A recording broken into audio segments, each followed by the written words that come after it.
Sofía Espín Reyes, con todo, con guante blanco a Gabriela Sommerfeld, le hace preguntas que nosotros debemos de tomar en cuenta, porque esas preguntas son precisamente las que hacen que la señora Sommerfeld comience a titubear.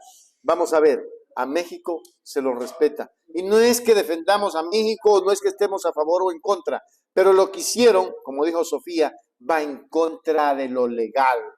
Y aquí las leyes no las pueden venir a imponer ellos. Vamos a mirar. Que su argumentación es una argumentación falaz y que hay que rechazarla, ¿no? Supuestamente la posición de la interpelante ahora es anti-Ecuador. Y en realidad los que cometieron una grave violación a los convenios internacionales fue su gobierno. Fue su gobierno el que irrumpe, ¿no?, de manera arbitraria a la embajada de un país hermano.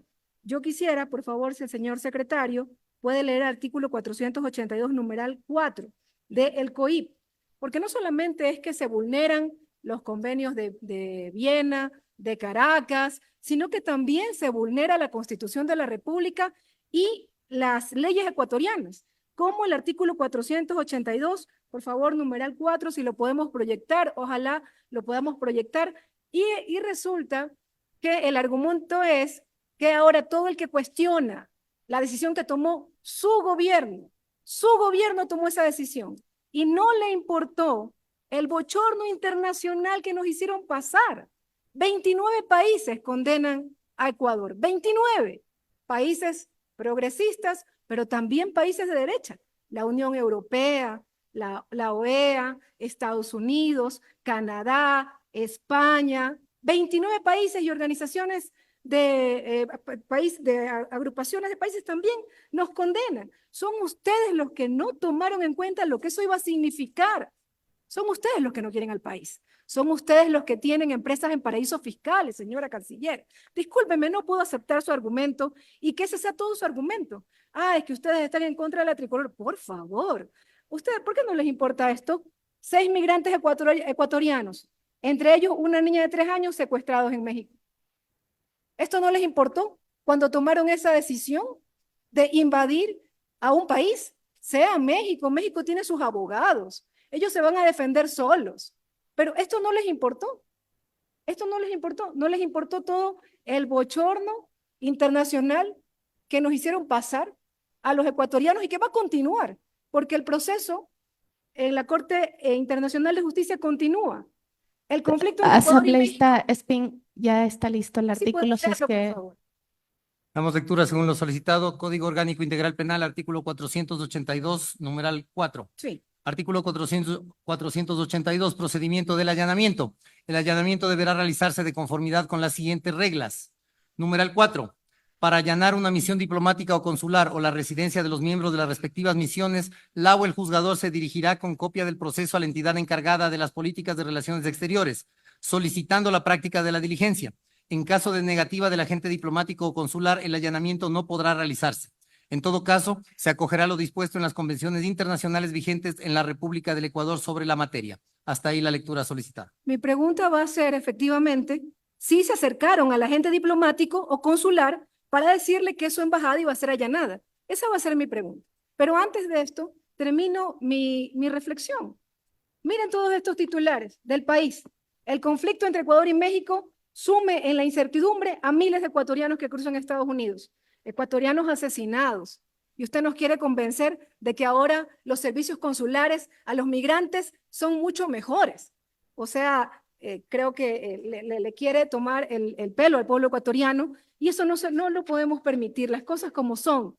¿No le importó, por ejemplo, esto? Que en este momento las relaciones comerciales con México están detenidas y resulta que hay una balanza desfavorable para Ecuador, menos 499 millones. Esto es un dato que trajo su testigo.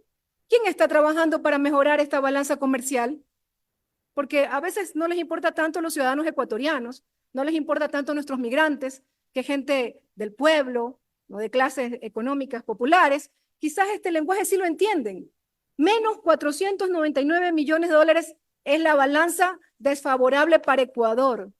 ¿Qué está haciendo la embajada también, por favor? Si eso lo podemos responder.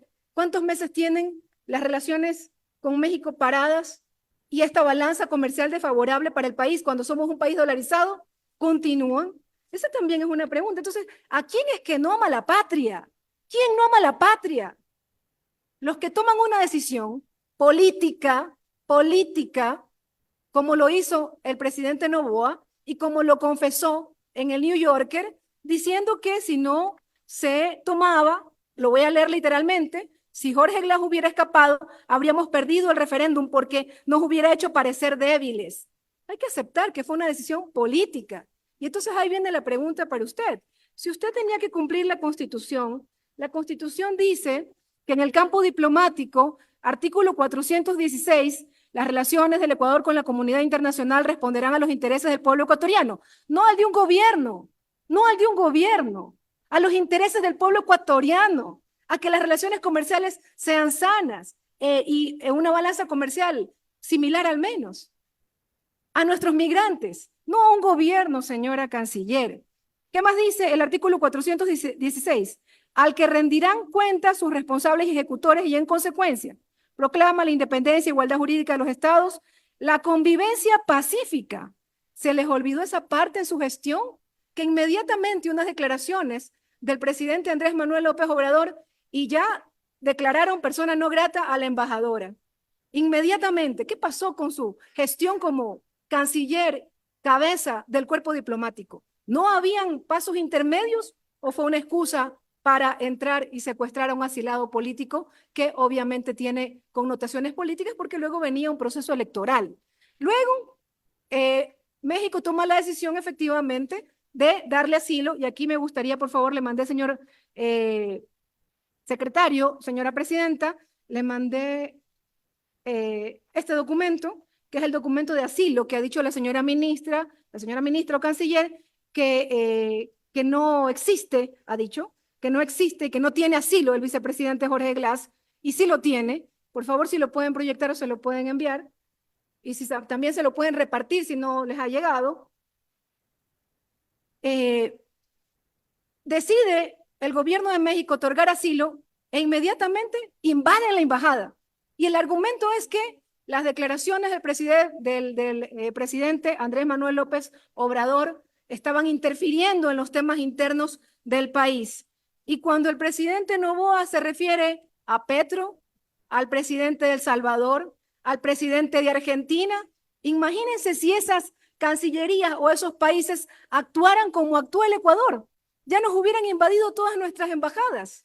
Por suerte, hay funcionarios más maduros, con mayor conocimiento, y entonces no permiten que pase eso y no tenemos nosotros embajadas allanadas. Porque ahí también hay declaraciones muy graves del presidente Noboa y ahí pues no se dice nada. No sé si ya se puede leer este documento, señor secretario. Se encuentra proyectado el documento, presidenta, quedo a su disposición Sí, lo para puede proceder leer, por con la favor. lectura. Proceda, por favor. Damos lectura del documento que se encuentra expuesto en pantalla. Relaciones Exteriores, Ciudad de México, a 4 de abril de 2024, SR/415/2024. Señor Jorge David Glass Espinel, presente en atención a su solicitud de asilo político presentada ante la Embajada de México en la República del Ecuador el 20 de diciembre de 2023 y a sus subsecuentes actualizaciones, le informo que el Gobierno de México, por conducto de la Secretaría de Relaciones y previa opinión de la Secretaría de Gobernación, resolvió concederle asilo político con fundamento en los artículos de la Constitución Política de los Estados Unidos Mexicanos, 14 bis, fracción 1, y 68 de la Ley sobre Refugiados, Protección Complementaria y Asilo Político, y los correspondientes de la Convención sobre Asilo Diplomático firmada en Caracas en 1954, de la que México es Estado parte. La Embajada de México, procedo para que quede proyectado. La Embajada de México en la República del Ecuador, con fundamento en los artículos 1, 3, 4, 8, 9 y 12 de la Convención sobre Asilo Diplomático firmada en Caracas en 1954, notificará formalmente al Gobierno de la República del Ecuador la presente decisión y le solicitará el otorgamiento del correspondiente salvoconducto para concretar su traslado a México en calidad de asilado político. Atentamente, Alicia Isabel Adriana Bárcena Ibarra, Secretaria de Relaciones Exteriores de México. Hasta ahí la lectura solicitada. Queda claro que el vicepresidente Jorge Glass sí tiene asilo y la información que aquí dijo la señora canciller no es consecuente con la verdad. Quiero hacer algunas preguntas puntuales. Usted recibió un pedido por parte de la Corte Nacional de Justicia, donde se solicite el allanamiento de la Embajada de los Estados Unidos mexicanos de conformidad con lo que dispone el artículo 482 del COIP numeral 4, como dice que usted necesitaba un documento y que tenía que tener la aceptación del jefe de la misión diplomática. Esa es una pregunta. Siguiente pregunta. ¿Cuál es la norma de derecho internacional que establece una excepción al principio de inviolabilidad de sedes diplomáticas? ¿Cuál es la norma? Si por favor usted me puede indicar cuál es esa norma. Tercero, posterior a la ruptura de las relaciones con México, ¿cómo han protegido a nuestros migrantes? Porque la información que tenemos es que están absolutamente abandonados. Relaciones comerciales, las relaciones con nuestros migrantes. Los únicos que sí están contentos, efectivamente, son las aerolíneas, ¿no? Algunas aerolíneas sí están contentas, por ejemplo, Avianca, ¿no? Usted felicitaba un tuit del señor ministro de Turismo, Niels Olsen, que él felicitaba a Avianca. Usted lo felicitaba, dice, bueno, ahora a mayor conectividad, mayor turismo, comercio, integración, los únicos parece que están felices con que ya no esté Aeroméxico. Se dice que es un tiempo, pero la realidad es que ahorita no están. Y están otras empresas, en este caso Avianca, pues ganando ese movimiento por el hecho de que Aeroméxico no está. Parece que ellos sí están contentos. Asambleísta, le quedan 2 minutos de su intervención. Me los guardo esos 2 minutos para la réplica. Gracias, señor secretario y señora presidenta. Tiene la palabra canciller para responder las preguntas formuladas por la asambleísta Spin. Señora asambleísta Sofía Spin, la carta está dirigida al señor Jorge Glass. Señor Jorge Glass, hasta donde yo sé, no es del canciller del Ecuador. Soy yo. A mí nunca me llegó esta notificación. Y como usted bien leyó, aquí dice, notificará formalmente al gobierno de la República del Ecuador la presente decisión y le solicitará el otorgamiento del correspondiente salvoconducto para concretar su traslado a la ciudad, a México, en calidad de asilado político. Entonces, en conclusión, lo que sacamos es que en este país, o sea, cualquiera viene, le falta el respeto a un país, como decía Sofía, y ya. Entonces nos invadirán a 20 embajadas, a 10 embajadas. ¿Qué nos pasa? Bien hecho, Sofía. Así se hace. Así se tiene que hacer. No se olvide que el Ecuador necesita con urgencia gente que vaya, así como usted, a decirle las verdades a quienes son fiscalizados y tienen que responder por sus malos actos. No se olvide, suscríbase a nuestro canal. Suscríbase ahora a Hechos Ecuador, un canal para la gente que busca información.